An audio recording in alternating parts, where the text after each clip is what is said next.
Subscribe करें science with VS channel को और बेल आइकन को दबाएं ताकि आपको मिलते रहें साइंस और मैथ्स के super videos. Hello guys, this is Vishwajeet Singh and आप देख रहे हैं साइंस विद वीएस। तो यहाँ पे हम लोग जो केमिस्ट्री का हम लोगों ने 11th का चैप्टर स्टार्ट किया था, some basic concepts of chemistry, उसका पार्ट 2 करने वाले हैं। पार्ट 1 हम लोगों ने पहले ही कर लिया है, उसका लिंक आपको डिस्क्रिप्शन में मिल जाएगा। प्ले लिस्ट का लिंक होगा इस चैप्टर का, उसमें आपको इस चैप्टर के सारे वीडियोस, न्यू अपडेटेड वीडियोस भी मिलते रहेंगे उस लिंक पे अगर आप जाते हैं तो। ठीक है, तो आज हम लोग क्या करने वाले हैं, पिछली वीडियो में हमने क्या किया था, पिछली वीडियोस में हम लोगों ने जो आपके लॉस ऑफ केमिकल कॉम्बिनेशन है उसके बारे में डिस्कस किया था। हमारे पास 5 लॉ थे, पांचों डिस्कस्ड हो चुके हैं डिटेल्ड में, और उनसे रिलेटेड हमने न्यूमेरिकल प्रॉब्लम्स भी, क्वेश्चंस भी किए थे। तो वो अगर आप चाहते हैं देखना वीडियो तो उसका लिंक आपको डिस्क्रिप्शन में मिल जाएगा, उससे आप जाके जरूर देखें। तो जाके आज का वीडियो आपको ज्यादा अच्छे से समझ में आएगा। आज के वीडियो में हम लोग क्या बात करने वाले हैं, आज के वीडियो में हम लोग बात करने वाले हैं कंसंट्रेशन टर्म्स का। कंसंट्रेशन टर्म्स क्या होते हैं, ठीक है, इसके बारे में, और बहुत सारे कंसंट्रेशन टर्म्स हैं हमारे केमिस्ट्री में, सारे के बारे में थोड़ा थोड़ा डिस्कस करेंगे आज हम लोग, और फिर न्यूमेरिकल प्रॉब्लम्स भी करेंगे। ठीक है, पर कंसंट्रेशन टर्म्स से पहले थोड़ा सा आपको मोल कॉन्सेप्ट जो है, जो आप लोगों ने मोल क्लास 9 में पढ़ा था, उसको थोड़ा सा रिकैप करना इंपॉर्टेंट है क्योंकि यहाँ पे उसका यूज होने वाला है।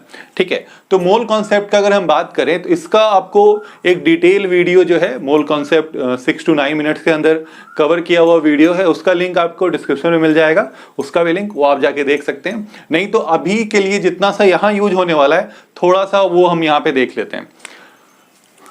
मोल कॉन्सेप्ट देखिए, मोल क्या है, तो मोल एक नंबर है। ठीक है, सिंपली अगर हम बात करें, मोल इज ए नंबर, मोल एक नंबर है।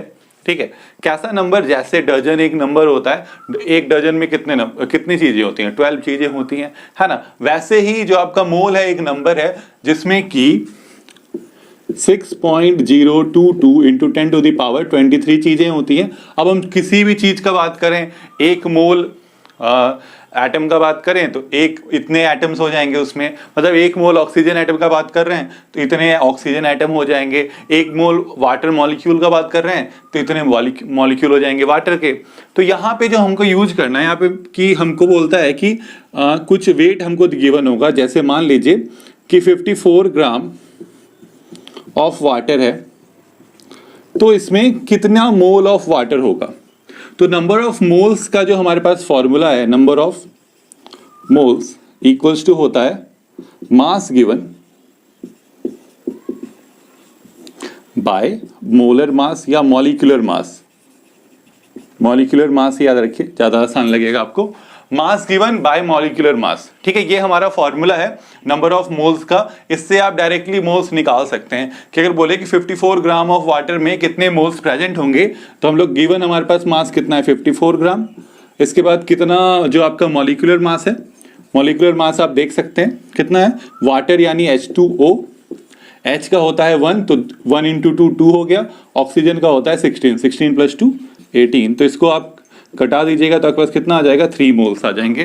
तो 3 मोल्स जो है ये हमारा हो जाएगा, एक मतलब 54 ग्राम्स ऑफ वाटर में कितने मोल्स हैं, 3 मोल्स हैं। तो आपको ये फॉर्मूला यहाँ पे याद रखना है, इसको हम लोग यहाँ पे यूज करने वाले हैं। अगर आप थोड़ा सा डिटेल में जानना चाहते हैं मोल कॉन्सेप्ट तो उसका लिंक डिस्क्रिप्शन में है। ठीक, तो यहाँ पे हमारा कंसंट्रेशन टर्म्स, आज हम लोग कंसंट्रेशन टर्म्स के बारे में बात करने वाले हैं। यहाँ पे 8 टाइप ऑफ कंसंट्रेशन टर्म्स होते हैं, सबके बारे में बात करेंगे। सबसे पहले कंसंट्रेशन टर्म्स क्या होते हैं। कंसंट्रेशन टर्म्स आप कह सकते हैं कि ऐसे टर्म्स होते हैं जो हमको बताते हैं कि अमाउंट ऑफ सॉल्यूट कितना प्रेजेंट है किसी सॉल्यूशन में, कितना अमाउंट ऑफ सॉल्यूट प्रेजेंट है किसी सॉल्यूशन में, उसका मतलब सॉल्यूट का कंसंट्रेशन या सॉल्यूट का अमाउंट, जो टर्म्स हमको बताते हैं उन्हीं को हम कंसंट्रेशन टर्म्स कहते हैं। तो सॉल्यूट और सॉल्यूशन ये सब तो पता ही है आप लोगों को। सॉल्यूशन के बारे में पता होगा, सॉल्यूशन क्या होता है, तो सॉल्यूशन एक मिक्सचर है ना, जिसमें 2 पार्ट्स होते हैं, एक सॉल्यूट होता है और दूसरा सॉल्वेंट होता है।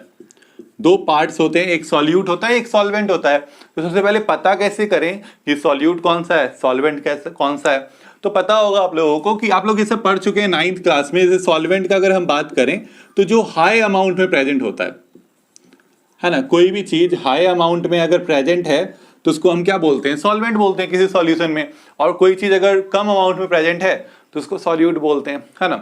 तो एक एग्जाम्पल लेते हैं, जैसे मान लीजिए कि 98 ग्राम जो है H2SO4 डिजॉल्व किया गया है 54 ग्राम ऑफ H2O में, वाटर में, है ना।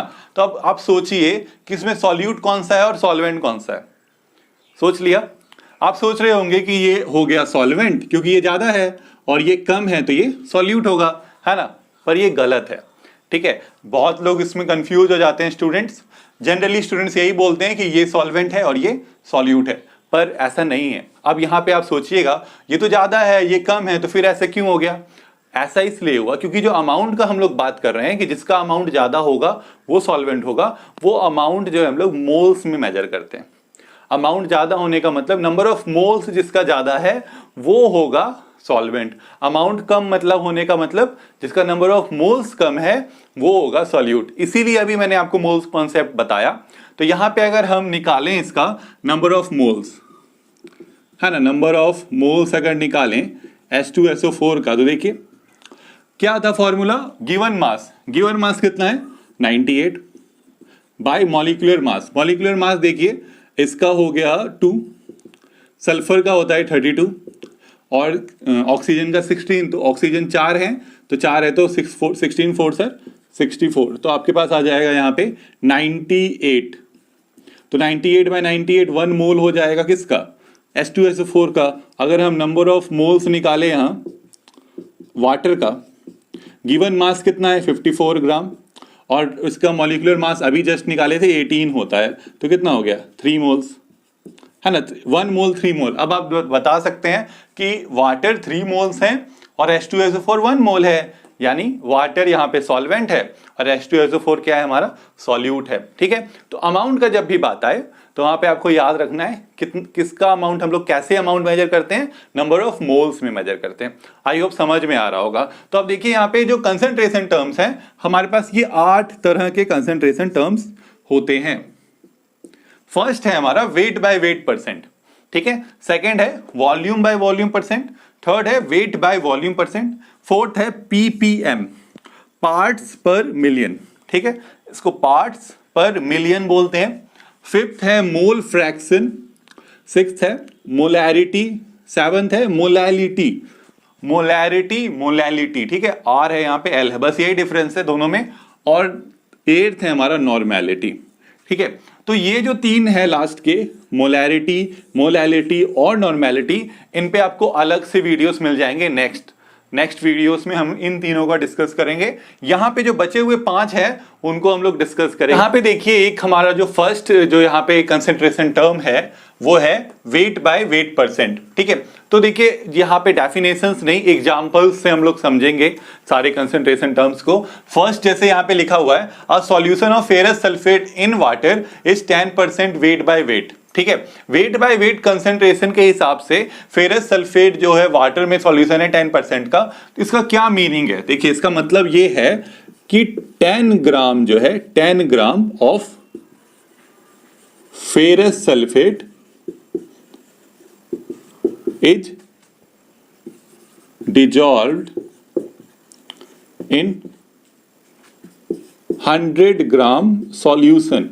यही मीनिंग है, सिंपल सा मीनिंग है कि अगर कभी भी आप देखेंगे जितना परसेंट है, ठीक है, जितना परसेंट आपका वेट बाय वेट है, इसका मतलब जो परसेंट यहां पे आपको लिखा हुआ है वो उतना ग्राम जो है आपका वो सब्सटेंस हो जाएगा और टोटल जो आपका सॉल्यूशन का मास है वो 100 ग्राम है। इसका मीनिंग यही है, इसी को हम वेट बाय वेट कंसंट्रेशन कहते हैं, wait by wait percent concentration. यहाँ जो वेट बाय वेट कंसंट्रेशन है उसका फॉर्मूला क्या हो जाएगा, वेट बाय वेट परसेंट का फॉर्मूला हो जाएगा mass of solute by total mass of solution, ठीक है। और किससे मल्टीप्लाई करना है, 100 मल्टीप्लाइड बाय 100। ये हमारा फॉर्मूला हो जाता है वेट बाय वेट कंसंट्रेशन का। ऊपर मास लिखना है सॉल्यूट का, नीचे मास लिखना है सॉल्यूशन का और मल्टीप्लाई कर देना है 100 से, ठीक है। एक हम इसका क्वेश्चन ले सकते हैं, जैसे कि मान लीजिए कि 20 grams of copper sulphate is dissolved in 100 gram of water. Find wait by wait percent of, या कंसंट्रेशन ब्रैकेट में लिखा होगा wait by weight of copper sulphate. Copper sulphate का यहां पे आपको गिवन क्या है कि 20 ग्राम जो कॉपर सल्फेट है वो 100 ग्राम ऑफ वाटर में डिजॉल्व है, तो इसका आप कंसंट्रेशन निकालिए। किसका? कॉपर सल्फेट का आपको कंसंट्रेशन निकालना है। किस टर्म्स में? वेट बाय वेट परसेंट में। ठीक है, तो चलिए एक हम लोग यहाँ पे जो इसका फॉर्मूला है, डायरेक्टली जो हमारा वेट बाय वेट का फॉर्मूला है उसमें हम इसको पुट कर देंगे। वेट बाय वेट परसेंट हमारा क्या हो जाएगा? कहता है mass of solute. Mass of solute हमको गिवन कितना है? 20 ग्राम by mass of solution. Solution कितना है? देखिए 10 ग्राम है आपका वाटर और 20 ग्राम है कॉपर सल्फेट, तो दोनों का मास ऐड होगा तभी ना सॉल्यूशन होगा। तो यानी कितना हो जाएगा? 120 ग्राम इनटू क्या हो जाएगा? 100 gram. Gram cancel out, 0 0 cancel out, 2 1 सर 2 6 सर। तो इसके बाद आप कह सकते हैं यहां से कटा दीजिए 250 सर 3, तो आपके पास आ जाएगा 50/3%। इसको 16.66 या 67% जो है ये आपका हो जाएगा कंसंट्रेशन। तो हम लोग देखिए इसी जो आपका अभी आप लोगों ने पढ़ा वेट बाय वेट परसेंट का, उसका एक और क्वेश्चन करने वाले हैं। यहाँ पे हमको गिवन है कि 100 gram of NaCl is present in 100 ml of a solution. एक 100 ml सॉल्यूशन है, उसका उसमें कितना प्रेजेंट है? 10 ग्राम जो है आपका NaCl प्रेजेंट है। Find weight by wait percent. Wait by wait percent में आपको इसका कंसंट्रेशन निकालना है। If the density of the solution is 1.2 gram. Density of solution आपको 1.2 ग्राम गिवन है। तो यहाँ पे देखिए बात ये है कि ये जो 100 ml है ये तो वॉल्यूम में है ना, हमको वेट बाय वेट निकालना है। तो सबसे पहले ना इसको वेट में चेंज करना इंपॉर्टेंट है, मास में चेंज करना इंपॉर्टेंट है। तो देखिए हमको यहाँ पे डेंसिटी भी गिवन है ना, और ये वॉल्यूम गिवन है। तो डेंसिटी का हमारे पास क्या फॉर्मूला है? मास पर यूनिट वॉल्यूम। इसी को डेंसिटी बोलते हैं हम लोग, मास बाय वॉल्यूम को। तो हमारे पास डेंसिटी गिवन है कितना? 1.2। मास हमको नहीं पता है, हमको मास निकालना है। वॉल्यूम कितना है हमारे पास? देखिए वॉल्यूम हो जाता है 100 ml, तो यहां से आप इसको मल्टीप्लाई कीजिए कर दीजिएगा, तो मास आपको मिल जाएगा 100 × 1.2 यानी 120 ग्राम। ये हो गया हमारा mass of solution. Mass of solution मिल गया, तो अब आसानी से हम निकाल सकते हैं। तो हमारे पास वेट बाय वेट परसेंट का क्या फॉर्मूला है? Mass of solute. Mass of solute कितना है? 10। मास ऑफ सॉल्यूशन, नीचे मास ऑफ सॉल्यूशन कितना है? 120 इनटू क्या हो जाएगा? 100 हो जाएगा। तो ये आपका आप 2 से घटा दीजिए, 25 सर। ठीक है, तो यहां पे हमारे पास आ गया 8.33%। यहां पे जो है हमारे पास वॉल्यूम बाय वॉल्यूम और उसके बाद है वेट बाय वॉल्यूम। ठीक है, तो वॉल्यूम बाय वॉल्यूम उतना खास इंपॉर्टेंट नहीं है, इससे क्वेश्चंस बहुत कम आते हैं या नहीं आते हैं आप कह सकते हैं, तो इसीलिए इसको उतना इंपॉर्टेंस नहीं दे रहे हम लोग। वेट बाय वॉल्यूम काफी इंपॉर्टेंट है। ठीक है, तो पहले देखते हैं, दोनों को समझने का कोशिश करते हैं वॉल्यूम बाय वॉल्यूम क्या है। तो एक हम लोगों ने एग्जाम्पल ले लिया यहाँ पर कि HCl aqueous solution is 7% volume by volume. इसी से आपको सब समझ में आ जाएगा। एक्वस है यानी क्या? किसमें डिजॉल्व है? वाटर में डिजॉल्व है ना। तो इसका मतलब क्या हुआ? वॉल्यूम बाय वॉल्यूम का ये मीनिंग हुआ कि 7 ml of HCl is dissolved in 100 ml of solution। यही इसका मीनिंग हुआ कि 100 ml जो हमारा सॉल्यूशन है उसमें कितना ml HCl डिजॉल्व्ड है? 7 ml HCl डिजॉल्व्ड है। यही हुआ 7% का मीनिंग। ठीक है, वहां पे क्या था? मास था। वेट में क्या था? मास था, तो हम लोग वहां पे ग्राम लिख रहे थे। तो यहाँ पे क्या हो गया? वॉल्यूम आ गया, तो यहाँ पे हमारे पास मिलीलीटर आ गया कि 7 millilitre of HCl is dissolved in 100 millilitre of solution. वैसे ही एक जो हमारे पास अगला जो टॉपिक है वो वेट बाय वॉल्यूम है, इसको समझते हैं। वेट बाय वॉल्यूम में देखिए क्या होगा, आपके पास 4% बोल रहा है कि एक सॉल्ट सॉल्यूशन है जो कितना है? 4% है वेट बाय वॉल्यूम। तो इसका मतलब क्या हुआ? 4% का मतलब हो गया कि 4 gram of salt is dissolved in, अगला हमारे पास देखिए वॉल्यूम है, वेट पहले लिख दिया हमने 4 ग्राम बाय वॉल्यूम है। वॉल्यूम क्या होगा? 100 ml होगा। 100 ml किसका? सॉल्यूशन का। ठीक है, हमेशा जब भी कंसंट्रेशन निकालेंगे हम लोग सॉल्यूशन के टर्म्स में निकालेंगे, लास्ट में सॉल्यूशन ही होगा। पहले सॉल्यूट लिखते हैं फिर सॉल्यूशन लिखते हैं, इसको याद रखना है, बहुत ही सिंपल सा चीज है। यहाँ पे 7 ml ऑफ HCl है और कितना ml ऑफ सॉल्यूशन है? 100 ml ऑफ सॉल्यूशन है। यहाँ 4 ग्राम है सॉल्ट का और कितना सॉल्यूशन है फिर? 100 ml ऑफ सॉल्यूशन है। ठीक है, तो ये हो गया वेट बाय वॉल्यूम और ये हो गया हमारा वॉल्यूम बाय वॉल्यूम परसेंट। दोनों के फॉर्मूलाज देख लीजिए। अगर हम वॉल्यूम बाय वॉल्यूम परसेंट का फॉर्मूला देखें तो हमारे पास ऊपर क्या है? वॉल्यूम ही है, तो हमारे पास क्या आ जाएगा? Volume of solute by volume of solution, और वो किससे मल्टीप्लाई हो जाएगा? 100 से। इसमें हमारे पास देखिए वेट बाय वेट था, तो वहां पे क्या था? Mass of solute by mass of solution. यहाँ पे हमको देखिए वॉल्यूम बाय वॉल्यूम है, इसीलिए volume of solute by volume of solution. बहुत ही सिंपल सा फॉर्मूला है। इसके बाद हम आगे बढ़े तो हमको आ रहा जो दूसरा फॉर्मूला यहाँ से आएगा वेट बाय वॉल्यूम परसेंट का, वेट बाय वॉल्यूम कंसेंट्रेशन का क्या आएगा? वेट है तो ऊपर मास होगा और ऊपर हम लोग लिखते क्या है? सॉल्यूट, है ना? तो mass of solute divided by क्या हो जाएगा? वॉल्यूम ऑफ सॉल्यूशन, और किससे मल्टीप्लाई होगा? 100 से। फॉर्मूला सेम ही आ रहा है, ऊपर सॉल्यूट नीचे सॉल्यूशन। ठीक है, ऊपर सॉल्यूट नीचे सॉल्यूशन लिखना है। अब जो यहाँ पे लिखा है उसके हिसाब से लिखेंगे। वेट है तो यहाँ मास लिख दीजिए, वॉल्यूम है तो यहाँ वॉल्यूम ही रहेगा, है ना? यहाँ दोनों जगह वॉल्यूम है तो वॉल्यूम बाय वॉल्यूम। पिछले में वेट बाय वेट था तो वहाँ मास बाय मास कर रहे थे हम लोग। ठीक है, तो ये हमारा हो गया ये फॉर्मूला। देखिए यहाँ पे हम लोग 2 न्यूमेरिकल्स करने वाले हैं। सबसे पहले देखिए क्या है, a sugar solution is 10% weight by volume. ठीक है, एक शुगर सॉल्यूशन है 10% weight by volume. Find weight by weight if density of the solution is, weight by weight concentration हमको निकालना है, if density of solution is 1.25 gram per ml। आपको यहाँ पे डेंसिटी गिवन है सॉल्यूशन का, और साथ में क्या गिवन है कि जो शुगर सॉल्यूशन है वो 10% है, क्या? Wait by volume. ठीक है, तो इसका अगर हम इसको सॉल्व करें तो सबसे पहले हमको देखिए क्या बोल रहा है, 10% है वेट बाय वॉल्यूम। तो ये हमको क्या कह रहा है? क्या कह रहा है कि 10 ग्राम, वेट मतलब हो गया ग्राम, ऑफ शुगर डिजॉल्व किसमें है? वॉल्यूम। वॉल्यूम में क्या लिखते हैं हम लोग? 100 ml। ठीक है, बिल्कुल समझ में आ रहा होगा ना आपको। यहाँ पे जब वेट लिखा हुआ है तो उसको हम वहां ग्राम में लिखेंगे, बाद में जो लिखा हुआ है वहां हमेशा 100 लिखते हैं। अब वॉल्यूम है तो 100 ml, वेट है तो 100 ग्राम, है ना?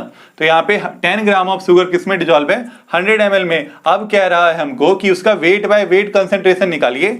डेंसिटी यहाँ हमको गिवन है ना? तो वेट बाय वेट में हमको इसको वेट में चेंज करना होगा, यानी मास में चेंज करना होगा। डेंसिटी गिवन है और वॉल्यूम भी गिवन है, तो मास हम लोग निकालेंगे। इससे पहले जो हमने मास का फॉर्मूला लगाया था, क्या लगाया था? डेंसिटी इंटू वॉल्यूम, है ना? तो डेंसिटी हमारे पास है 1.25 और वॉल्यूम है हमारा 100 ml। तो डेंसिटी हमारा जो यहाँ पे मास हो जाएगा वो कितना आ जाएगा? 125 ग्राम आ जाएगा। 125 ग्राम जो है ये हमारा हो गया मास। अब हम लोग क्या निकालेंगे? अब हमारे पास जो हमको निकालना क्या है? Weight by weight concentration.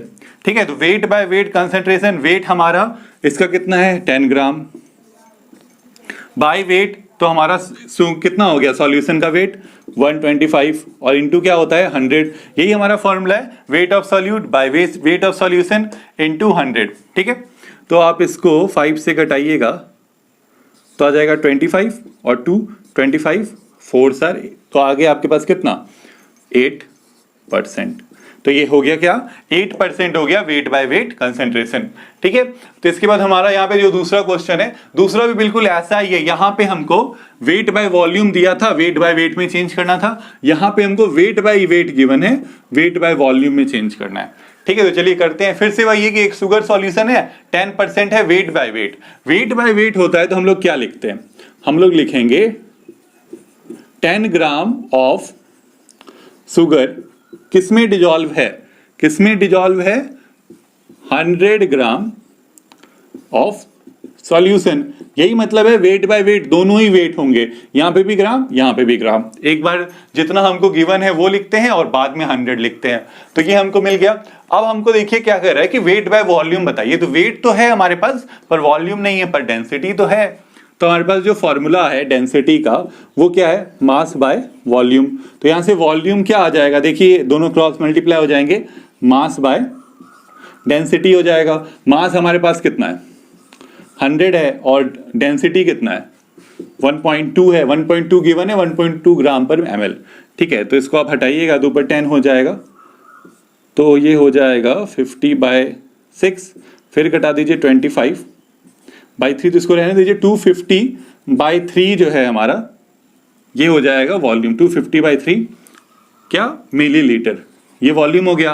अब हमको क्या कह रहा है, अब हमको कह रहा है कि वेट बाय वॉल्यूम कंसंट्रेशन निकालिए, तो वेट बाय वॉल्यूम कंसंट्रेशन, तो सबसे ऊपर वेट लिखेंगे, वेट ऑफ किसका, वेट ऑफ सॉल्यूट का 10 ग्राम है।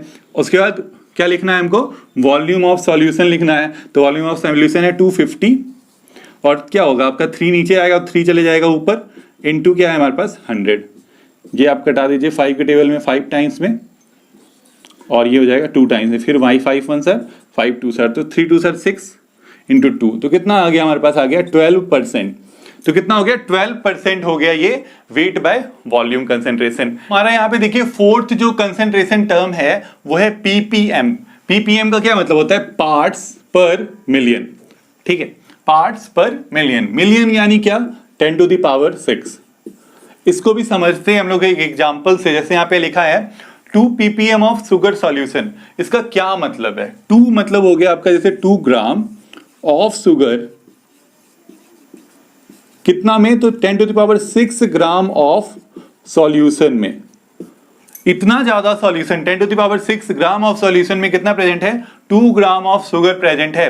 तो ppm जो है हम लोग स्मॉल कंसेंट्रेशन को दिखाने के लिए यूज करते हैं, बहुत ही छोटा सा कंसेंट्रेशन है, बहुत ज्यादा अमाउंट में आपका सॉल्यूशन है और सॉल्यूट बहुत कम अमाउंट में प्रेजेंट है उसके अंदर, तो जो हम वहां पे कंसेंट्रेशन टर्म यूज करते हैं वही हमारा ppm है, जिसको हम पार्ट्स पर मिलियन बोलते हैं। तो 2 ppm का क्या मतलब हुआ, 242 ग्राम या 2 ml भी हो सकता है, डिपेंड करता है कि वो जो आपका ये सब्सटेंस है वो सॉलिड है या लिक्विड है ना। अगर मान लीजिए कि यहां पे लिखा होता 2 ppm of H2SO4 aqueous solution, ठीक है, ये लिखा रहता, तो इसका मतलब क्या हो जाता 2 ml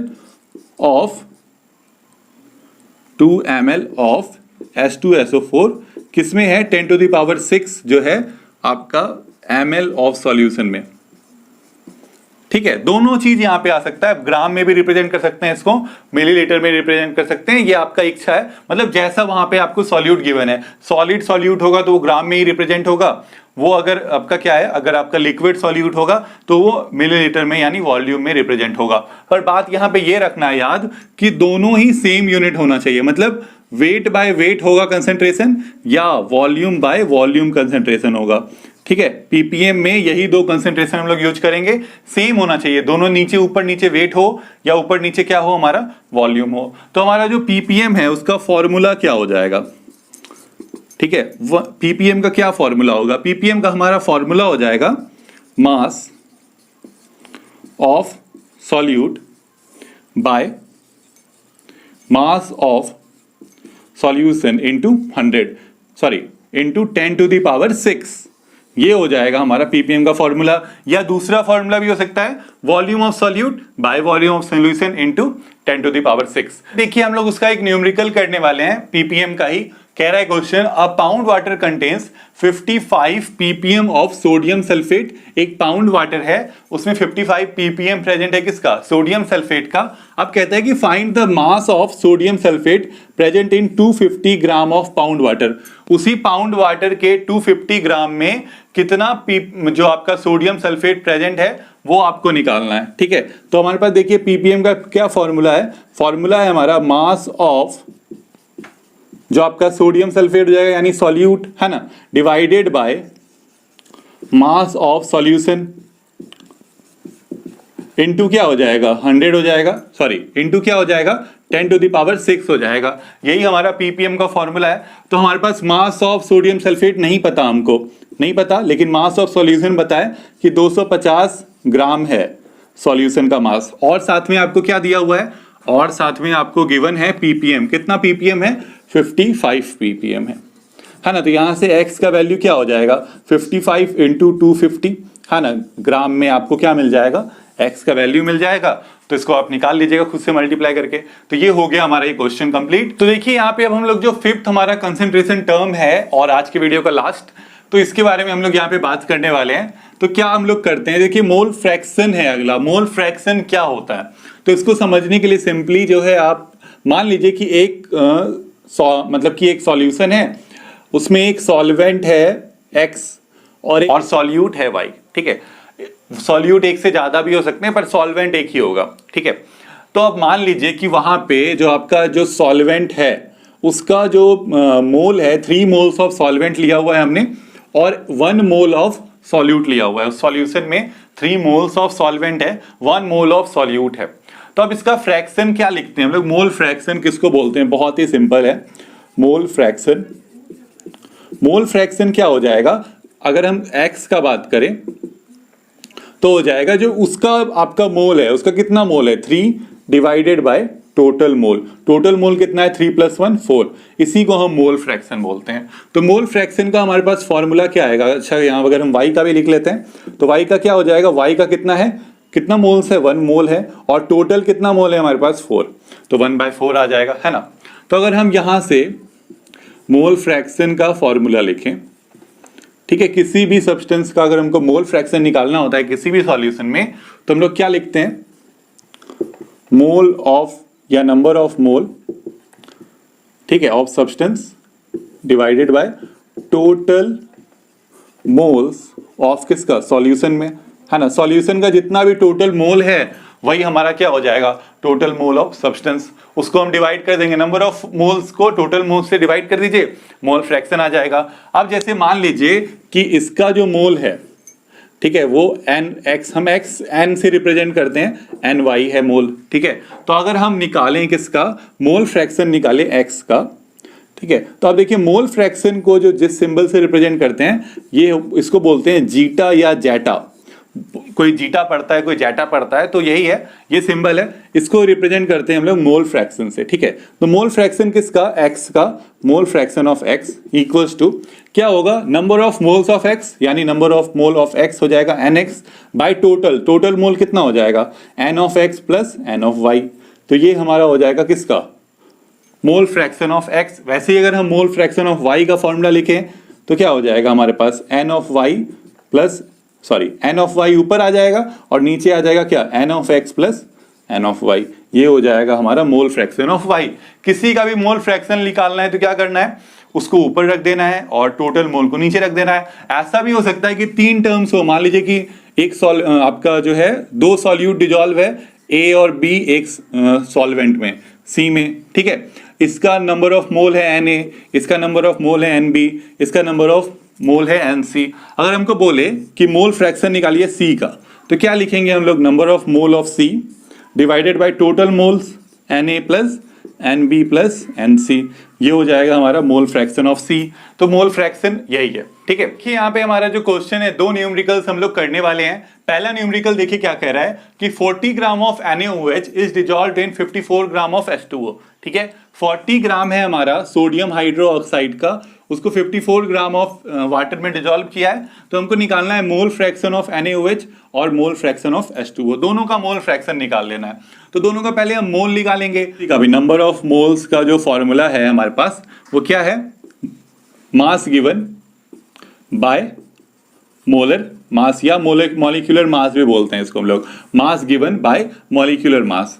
तो मास गिवन हमारे पास देखिए कितना है, NaOH का मास है 40 जो हमको गिवन है, और जो हमारे पास NaOH का मॉलिक्यूलर मास क्या होगा, ये हो गया हमारे पास 23। ऑक्सीजन कितना है 16 + 1, तो कितना हो गया 40 हो गया। तो 40/40 हमारे पास कितना आ गया, 1 मोल आ गया किसका, ये निकाले हम लोग NaOH का। वैसे ही अगर आप नंबर ऑफ मोल्स निकालेंगे किसका, H2O का, तो H2O का हमारे पास मास गिवन है 54 डिवाइडेड बाय उसका मॉलिक्यूलर मास। मॉलिक्यूलर मास कितना हो गया 2 + 16, तो 18 हो गया, यानी 3 मोल्स आ गए आपके पास। 1 मोल है इसका NaOH का और 3 मोल किसका है हमारे पास H2O का। तो हमारे पास देखिए क्या, सिंपली हम इसका निकालेंगे, अगर NaOH का मोल फ्रैक्शन निकाले तो उसका मोल है कितना 1 डिवाइडेड बाय टोटल, टोटल कितना है हमारे पास 1 + 3 4, ठीक है। इसी तरह अगर आप निकालें H2O का तो आपके पास क्या आ जाएगा, जो गिवन है उसका कितना गिवन है 3, टोटल कितना है 4, है ना। इसको अगर आप पॉइंट में चेंज कीजिए, देखिए 0.25 आता है और 0.75 आता है। तो देखिए इन दोनों को अगर आप ऐड करते हैं तो आपके पास देखिए वैल्यू कितना आ जाएगा 1। तो इस बात को आपको याद रखना है कि जब भी हम मोल फ्रैक्शंस निकालते हैं तो उन मोल फ्रैक्शंस को अगर हम ऐड कर लें, ऐड अप करें, तो हमेशा 1 आता है। क्यों? क्योंकि हमने पहले फ्रैक्शंस में ही तो तोड़ा था उसको, है ना। जैसे कि अगर आपने एक रोटी ले लिया, रोटी को आपने 3 टुकड़ों में तोड़ दिया, फिर तीनों टुकड़ों को अगर आप जोड़िएगा तो फिर से तो एक ही रोटी बनेगा ना। बिल्कुल वैसा ही कुछ है यहाँ पे कि हमने क्या किया, हमने सॉल्यूशन को 2 टुकड़ों में तोड़ा, 2 अलग अलग मोल फ्रैक्शंस में तोड़ दिया, अब जोड़ेंगे उसको तो एक ही बनेगा, है ना। यही बात है यहाँ पे। तो ये हो गया हमारा मोल फ्रैक्शन का एक क्वेश्चन। एक और है देखिए, ठीक है। तो solution has 46% wait by wait, ठीक है, ethanol in water. Ethanol in water का कंसेंट्रेशन दिया हुआ है आपको वेट बाय वेट। तो वेट बाय वेट में हम लोग क्या लिखते हैं, याद ही होगा क्या लिखते हैं, 46 ग्राम ऑफ इथेनॉल किसमें है, 100 ग्राम सॉल्यूशन में है ना। यही इसका मीनिंग हो गया। तो अगर हम यहां पे लिखें इसको, पहले हम यहां पे एक टेबल बना लेते हैं, ठीक है। इथेनॉल, इथेनॉल का क्या फॉर्मूला होता है, C2H5OH, यही होता है। इसके बाद अगर हम बात करें किसमें है, वाटर में है, और यहां पे सॉल्यूशन लिख लेते हैं, ठीक है। तो कितना है इथेनॉल, देखिए 46 ग्राम है इथेनॉल, कितना में, 100 ग्राम सॉल्यूशन में। तो आपका वाटर कितना हो जाएगा, वाटर हो जाएगा 54 ग्राम, है ना। टोटल इन्हीं दोनों को जोड़ने से ना सॉल्यूशन का मास बनेगा। जितना सॉल्यूट है, जितना सॉल्वेंट है, जिन दोनों को जोड़ दीजिए, मास ऑफ सॉल्यूशन मिल जाता है। इसीलिए मास ऑफ सॉल्यूशन में हमने इसको घटाया तो हमको H2O का मास मिल गया। पर अब मास तो मिल गया, पर हमको क्या निकालना है, हमको नंबर ऑफ मोल्स निकालने हैं, है ना। नंबर ऑफ मोल्स का अगर हम बात करें, ठीक है, नंबर ऑफ मोल्स अगर हम निकालेंगे तो देखिए क्या होगा, आपके पास आ जाएगा ये 46 ग्राम है क्या, ये आपका जो मास गिवन है इथेनॉल का, और आपका जो मोलर मास है या मॉलिक्यूलर मास है, देखिए कितना हो जाएगा, इसका हो गया 12 × 24, 24 प्लस 5 29, 29 और 16 हो गया, और प्लस 1, ठीक है। तो आपके पास क्या आ जाएगा, 46 ही आ जाएगा।